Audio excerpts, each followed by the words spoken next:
여러분, 혹시 2022년도 기름값이 하늘을 뚫고 올라갔었던 거 기억하시나요? 그때 수많은 투자자들이 시장에서 퇴출을 당했죠. 하지만 그해 수익률 60% 이상 찍은 섹터가 있었다는 거 알고 계셨나요? 중동전쟁으로 인해 지금도 똑같은 상황이 다시 만들어지고 있습니다. 대부분 개인 투자자분들은 똑같은 실수를 반복하려 하고 있고요. 오늘 영상에서는 그 숨겨진 섹터가 뭔지, 그리고 우리가 이 상황에서 어떻게 대응해야 되는지까지 한번 말해보려고 합니다.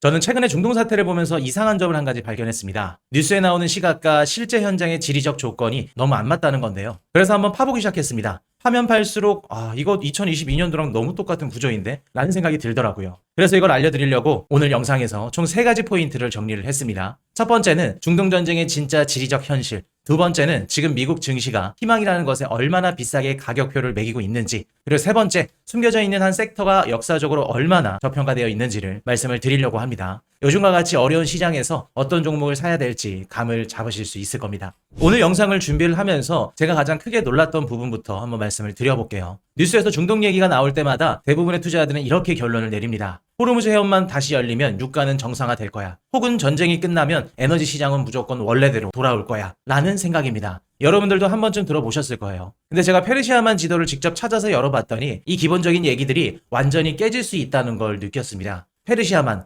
생각보다 굉장히 좁고 얕은 바다인데요. 평균 수심이 약 50m밖에 안 됩니다. 이게 왜 중요한지 아세요? 전 세계 원유의 대부분을 실어 나르는 대형 유조선, 이른바 VLCC라는 배가 있습니다. 이 배는 만재 상태일 때 22m 이상의 수심이 필요해요. 게다가 방향을 바꾸려면 어마어마하게 넓은 회전 반경이 필요합니다. 근데 페르시안만에서 이런 조건을 만족시키는 항로가 딱 한 줄밖에 없습니다. 그리고 그 항로가 어디에 붙어 있냐면 바로 이란 해안선을 따라 붙어 있습니다. 세계 지리를 잘 아시는 분들은 이게 무슨 말인지 바로 이해하실 건데요. 호르무즈 해협이 열려도 페르시아만 내부의 항로 자체가 사실상 이란의 손안에 있다는 뜻입니다. 지금 시장은 해협만 열리면 끝이다 라고 바라보고 있는데 실제로는 해협 뒤의 바다 그 자체가 이미 이란의 통제권 안에 들어가 있다는 건데요. 여기에 제가 한 가지 더 확인한 게 있습니다. LNG 생산 시설은 한번 파손되면 복구에 최소 12개월이 걸린다고 합니다. LNG 계약에는 최대 5년짜리 불가항력 조항에 걸릴 수도 있고요. 연간 1280만 톤의 LNG 생산이 중단될 수 있는데 금액으로 환산하면 연 200억 달러짜리 공급이 시장에서 사라질 수도 있다는 뜻입니다. 이게 뭐를 의미하냐면 전쟁이 당장 내일 끝난다고 가정하더라도 에너지 시장은 이전으로 빠른 기간 안에 돌아가지 못할 수도 있다는 겁니다. 여러분 이게 왜 중요한 얘기인지 아시나요? 지금 시장이 보고 있는 유가 전망은 대부분 종전만 되면 유가는 정상화될 거야 라는 전제 위에 서 있습니다.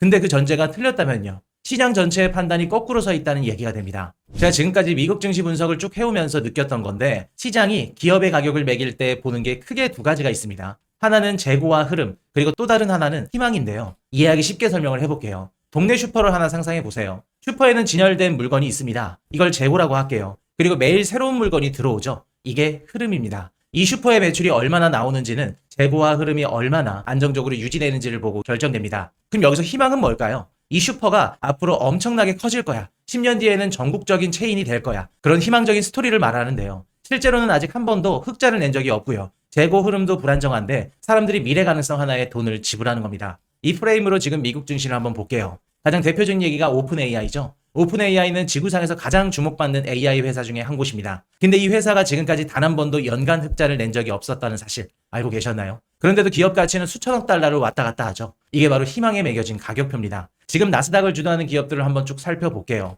AI 관련주, 빅테크 성장주, 미래 기대감이 주가의 80에서 90%를 설명하는 기업들이 대부분입니다. 재고와 흐름, 그러니까 실제로 돌아가고 있는 매출과 이익보다는 5년 뒤 혹은 10년 뒤엔 이렇게 될 거야 라는 스토리에 훨씬 더 비싼 값이 매겨지고 있다는 거예요. 이런 걸 보면서 제가 깨달았던 게 뭐냐면 주식시장은 결국 두 가지 가격을 동시에 매기고 있다는 겁니다. 하나는 지금 실제로 일어나고 있는 일의 가격, 재고와 흐름의 가격이고요. 다른 하나는 아직 일어나지 않은 일의 가격, 희망의 가격입니다. 그리고 역사적으로 보면 이 두 가격 사이의 격차가 극한까지 벌어졌을 때가 항상 시장의 전환점이었습니다. 2000년도 닷컴 버블이 그랬고요. 2008년도 금융위기 직전이 그랬습니다. 희망이 너무 많은 프리미엄이 붙어 있을 때 결국 돈은 현실로 다시 돌아왔고요. 그럼 이제 가장 중요한 질문이 생기겠죠. 과연 지금은 어디쯤일까? 자, 여기서부터 집중해서 들어주세요. 제가 오늘 영상에서 가장 하고 싶은 이야기입니다. 요즘도 그렇고 항상 국제정세가 안 좋을 때마다 뭘 사야 될지 모르겠다. 뭘 사도 불안하다. 라는 생각 해보신 분 계실 겁니다. AI도 부담스럽고 채권도 애매하고 금도 이미 너무 많이 올랐고 부동산은 고점 같고 그래서 다들 담을 섹터가 없다. 라는 결론에 도달하고 있죠. 근데 여러분 혹시 에너지 섹터의 최근 흐름을 따라가 보신 적 있으신가요? 대부분 없으실 겁니다. 왜냐하면 뉴스에도 잘 나오지 않고 유튜브에서도 메인 주제로 다뤄지지가 않죠. 근데 제가 S&P 500 안에서 에너지 섹터가 차지하는 비중을 역사적으로 쭉 뽑아봤습니다. 놀라운 숫자가 나옵니다. 지금 S&P 500 대비 에너지 섹터의 비중은 2000년도 닷컴 버블 정점 때와 거의 비슷한 수준입니다. 2000년이 어떤 시기였냐면 닷컴 버블이 최고조일 때 기술주가 시장을 통째로 집어삼키면서 에너지 섹터는 아무도 안 쳐다보던 시절입니다. 그때의 비중과 지금의 비중이 거의 같다는 거죠. 지금 에너지 섹터는 50년을 통틀어 가장 외면받는 구간에 들어와 있다는 뜻이기도 합니다. 여기서 재밌는 게 뭘 사야 될지 모르겠다 라고 말하는 사람들은 나스닥과 S&P 500, 그러니까 희망에 비싸게 값이 매겨진 시장만 보고 있다는 겁니다. 정작 현실의 값이 매겨진 재고와 흐름이 실제로 돌아가고 있는 에너지 섹터는 아예 투자 대상 목록에서도 빠져 있다는 겁니다. 저는 이걸 보면서 이렇게 정리를 해봤어요. 대중이 한쪽만 볼 때 정확히 그 반대편에서 기회가 온다. 이건 저뿐만 아니라 시장에서 오래 살아남은 대부분의 투자자분들이 공감을 하실 겁니다. 2000년도 닷컴 버블 정점을 한번 떠올려 볼게요. 그때 다들 기술주에 미친 듯이 몰려가던 시기였죠. 근데 그 정점에 사람들이 거들떠도 보지 않았던 엑선모빌이나 쉐브론 같은 에너지주를 샀던 사람들은 그 뒤 10년 동안 엄청난 수익을 냈습니다. 같은 기간 나스닥에 올라탔던 사람들은 반토막이 나서 원금 회복에만 10년 넘게 걸렸고요. 대중들이 정점에 다들 한쪽으로 몰려갈 때 그 반대편이 가장 큰 기회였다는 얘기입니다. 그리고 지금도 같은 풍경이 반복되고 있을 가능성이 높다는 말씀을 드리고 싶고요. 시장을 긍정적으로 보시는 분들은 이번 전쟁이 끝나면 유가는 빠르게 하락할 거야 라는 생각을 기본적으로 갖고 계실 겁니다. 하지만 투자 시장에는 언제나 100%가 없죠. 만약에 전쟁이 장기화돼서 국제유가가 하락하지 않는다면 어떻게 하실 건가요? 혹은 전쟁이 빠르게 종료되더라도 원유나 천연가스 생산시설 복구가 지연되면서 고유가가 유지된다면 우리는 항상 반대 상황에 대한 가능성까지 열어놓고 투자에 임해야 됩니다. 그런 의미에서 에너지 관련주는 우리 포트폴리오의 훌륭한 해지 수단이 될 수 있다는 거죠. 자, 여기까지 들으신 분들은 그거 미국만 해당되는 얘기 아니야? 라고 하시는 분들이 계실 겁니다. 근데 여러분, 한국만큼 이 얘기가 직접적으로 해당되는 나라가 없습니다. 한국은 원유를 100% 수입하는 나라죠. 0.1%도 자체 생산하지 않고요. 그리고 LNG 수입 규모는 전 세계 3위입니다. 여러분이 지금 매일 타는 자동차와 기름, 겨울에 트는 난방, 전기요금, 이 모든 게 중동에서 들어오는 에너지에 직접적으로 연결이 되어 있습니다. 제가 한국의 원유 수입 경로를 확인해 봤는데요. 한국이 수입하는 원유의 약 60% 이상이 호르무즈 해협을 통과해서 들어옵니다. 아까 일부에서 말씀드렸던 좁고 얕은 페르시아만을 지나는 그 항로를 통해서요. 그 항로가 만일 흔들리면 한국은 제일 먼저 타격을 받는 국가 중에 하나입니다. 여기서 2022년도를 한번 떠올려 보세요. 러시아 우크라이나 전쟁이 터지고 유가가 급등하고 원화는 약세였죠. 그때 한국 개인 투자자들이 어떤 상황이었는지 기억하실 겁니다. 주가는 내려가는데 기름값은 오르고 생활비는 뛰고 포트폴리오는 내려가는데 지갑에서 나가는 돈은 늘어나는 최악의 상황이었죠. 근데 그때 에너지 섹터를 일부라도 담아뒀었던 투자자분들은 완전히 다른 상황을 겪었습니다. 미국 메이저 정유사 주가는 그해 60% 넘게 올랐고요. 엑선모빌은 80% 이상 상승했죠.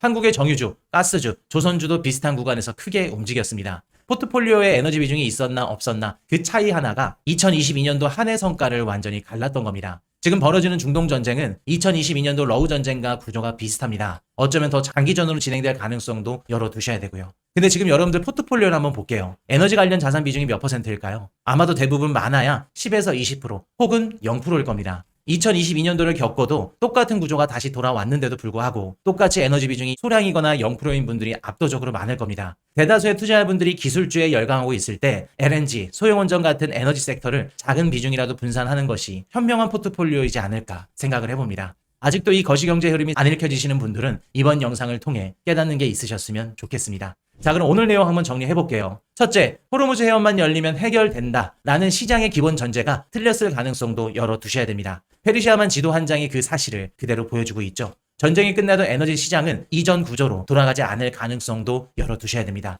둘째, 지금 미국 증시는 재고와 흐름보다 희망에 훨씬 더 비싼 가격이 매겨져 있습니다. 나스닥을 주도하는 대부분 기업들이 미래 기대감에 의존해서 주가를 유지하고 있고요. 역사적으로 이 두 가격의 격차가 극단까지 벌어졌을 때가 언제나 시장의 전환점이었습니다. 셋째, 지금 에너지 섹터가 S&P 500에서 차지하는 비중은 지난 50년을 통틀어 가장 낮은 수준입니다. 2000년도 닷컴 버블 정점과 거의 같은 수준인데요. 대중은 이 사실을 아예 모르거나 외면하고 있습니다. 여러분, 투자에서 가장 무서운 순간이 언제인지 아시나요? 시장의 모든 목소리가 한 방향을 가리킬 때입니다. 이 길밖에 없다. 다른 길은 다 죽었다. 이런 말들이 뉴스에 가득할 때 반대편은 항상 비어 있습니다. 무조건 에너지 섹터를 봐라 라는 게 이번 영상의 핵심이 아닙니다. 제가 오늘 꼭 여러분들에게 전해드리고 싶은 얘기는 뉴스와 유튜브가 일제히 한쪽을 가리킬 때 그 반대편을 한번 쳐다보는 습관, 이게 장기적으로 살아남는 투자자들의 유일한 무기라는 겁니다. 2000년대도 그랬고요. 2008년도, 2022년도에도 그랬습니다. 대중이 여기는 끝났어 라고 말하는 섹터가 사실은 많은 돈이 조용히 쌓이는 자리였다는 거. 오늘 이 영상을 보시고 여러분들 포트폴리오 한번 열어보세요. 그 포트폴리오 안에 현재 시장이 외면하고 있는 자리가 하나라도 들어있나요? 아니면 여러분들도 뭘 사야 될지 모르겠다 라는 분위기에 휩쓸려서 같은 방향만 바라보고 계신가요?